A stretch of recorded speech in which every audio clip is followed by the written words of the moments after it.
Segra kang bala tumingal ajambo samya ngedali lera tatit wileting koda ing Paman Patih ngawe kula mboten sronta ning wau pas iker rokokan wingking kalih ngunjuk tuwak aduh lah kok nganti dileweran lek ngunjuk dereng purna dereng cekap yawe paman sengguna walelor ya nger derasasana jaya jrata sawata malang kabeh anakku satangura nggih wonten dawuh pripun ana ontran-ontran iki terus kapriye kae lho ponakamu wis angene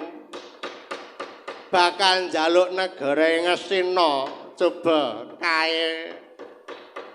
ingkang raka ingkang monggo tandang lan Antasena coba yen ora tak ewang ingko negara bakal rubuh adalah diraka ya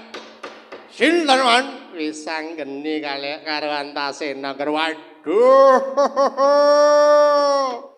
adalah wis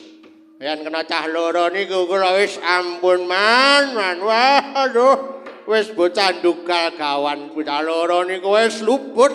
saking saranduning saranduning napa samukawis napa kemawon sing gawe cilaka waduh